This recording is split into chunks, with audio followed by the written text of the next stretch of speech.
Cuando era niño, aproximadamente 9 años, pensé que me iba a dedicar al dibujo. No porque fuera bueno, sino porque me gustaba. Y también me gustaba mucho la idea de que algún día me iba a dedicar a crear imágenes capaces de transmitir cosas que no se podían transmitir con el lenguaje, con las palabras. Pero nunca fui particularmente bueno. En realidad era bastante malo. Después vino la música. Hubo una época en la que pensé que quizás mi camino estaba ahí. Aprendí algunas cosas, escuché bastante. Intenté entender cómo funcionaba todo aquello. Aprendí a leer partituras, pero tampoco terminó convirtiéndose en algo propio.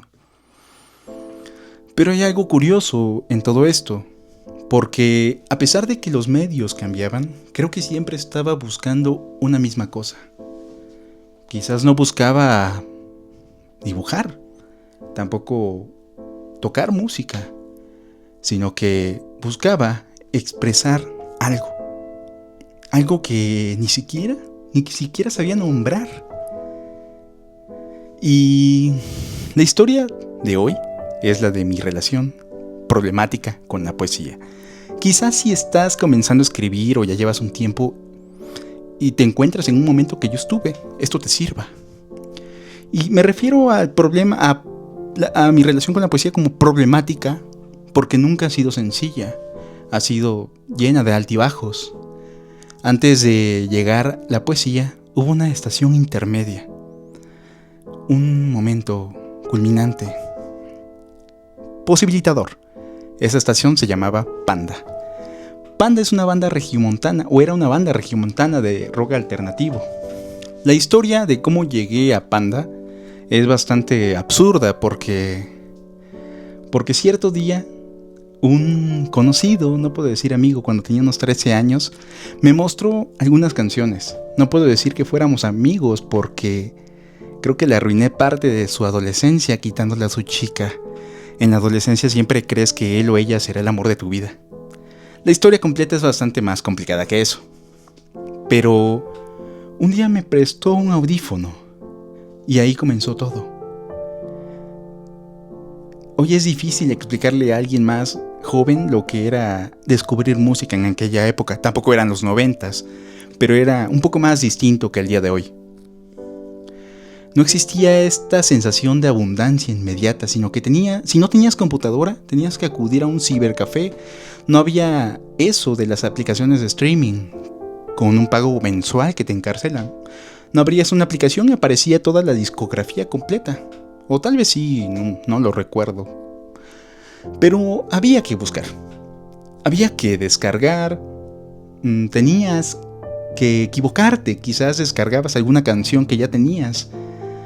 Había álbumes repetidos en tu archivo del celular. Canciones mal nombradas aparecían con nombre de archivo y ya tenías que renombrarlas. Por ejemplo, tenías que poner manualmente Los Malaventurados No Lloran. Yo recuerdo haber llegado a una conclusión completamente obsesiva. Y era aprenderme todas las canciones. Cuando digo todas, es enfermizamente todas.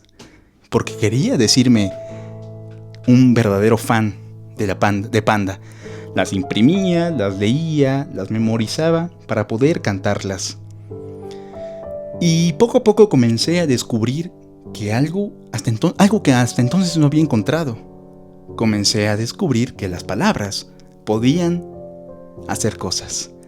Las palabras podían insinuar, podían exagerar, podían deformar una experiencia cotidiana hasta convertirla en algo mucho más intenso. Hoy escucho alguna de esas letras y encuentro defectos por todos lados, imperfecciones o cosas absurdas, pero sería injusto negar lo que significó para mí, porque ahí comenzó algo. A partir de ahí empecé a forjarme. Tenía 13 años y ahí comenzó mi interés de alguna manera por la literatura. Me interesaron los libros, las novelas, los cuentos, incluso autoayuda y finalmente la poesía. Y cuando encontré a la poesía sentí algo muy extraño. Con la poesía sentí que había encontrado mi lugar. Y yo estaba convencido de que podía escribir, de que hacer eso era mi destino. De hecho, siendo completamente honesto, durante algún tiempo pensé que escribía bastante bien. Leía a otros autores, a algunos poetas, luego me leía a mí y pensaba, bueno, tampoco estamos tan lejos, pero unos añitos más y los dejo atrás. La juventud tiene esa hermosa capacidad de producir confianza en niveles industriales y enfermizos. Con los años uno descubre que la confianza no siempre va de la mano o acompañada del conocimiento, no avanzan juntos. Pero en todo esto comencé a estudiar poesía de una manera más seria.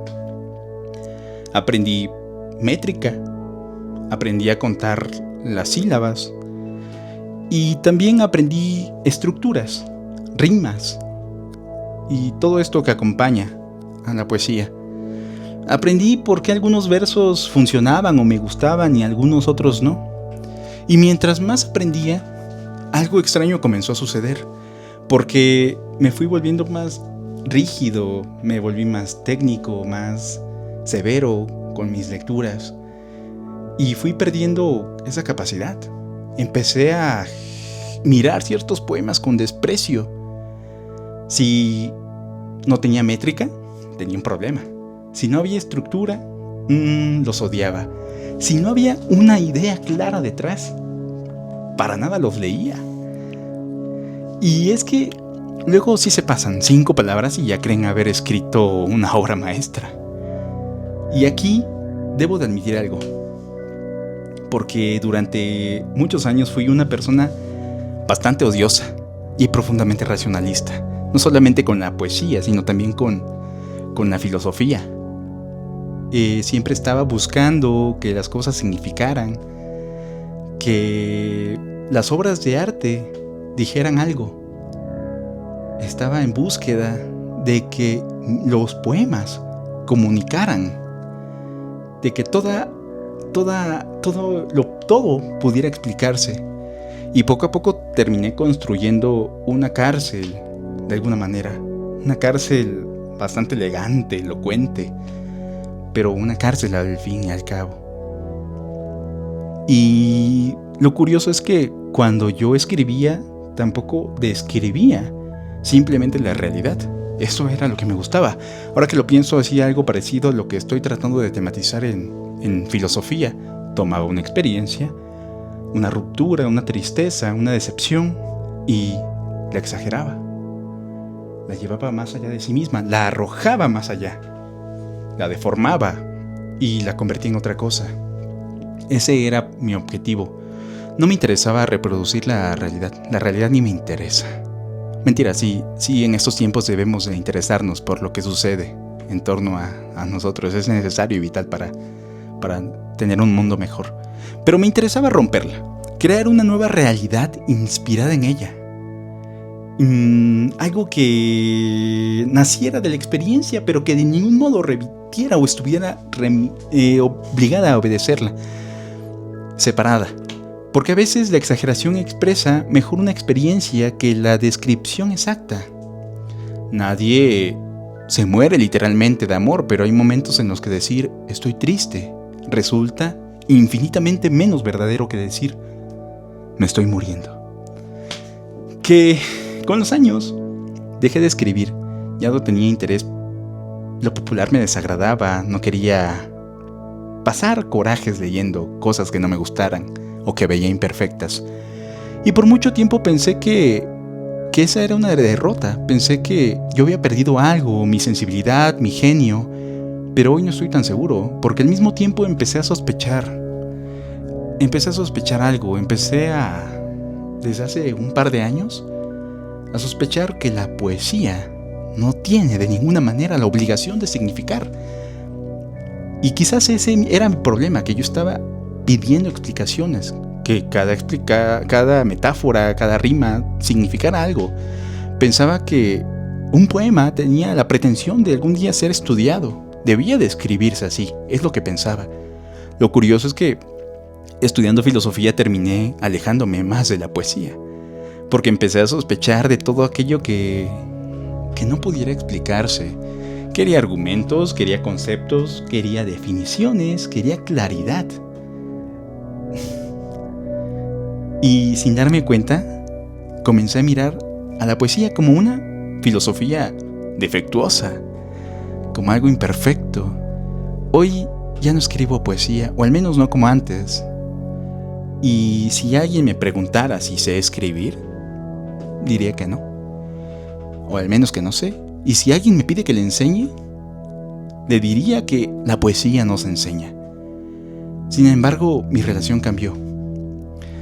Ya no siento necesidad de juzgarla, ya no necesito que cada verso me entregue una tesis, ya no necesito que cada poema sea descifrable. Quizás la poesía no está para resolver, quizás está para abrir, para sugerir algo.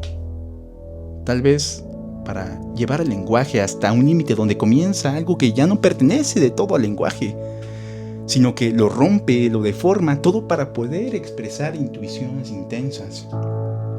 Eso es lo que ahora entiendo por poesía, y por eso sigo regresando a ella.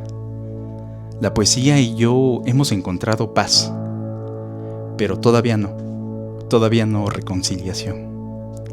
Yo soy Ángel, ha sido un placer, esto ha sido El Rincón de la Filosofía. Hasta la próxima.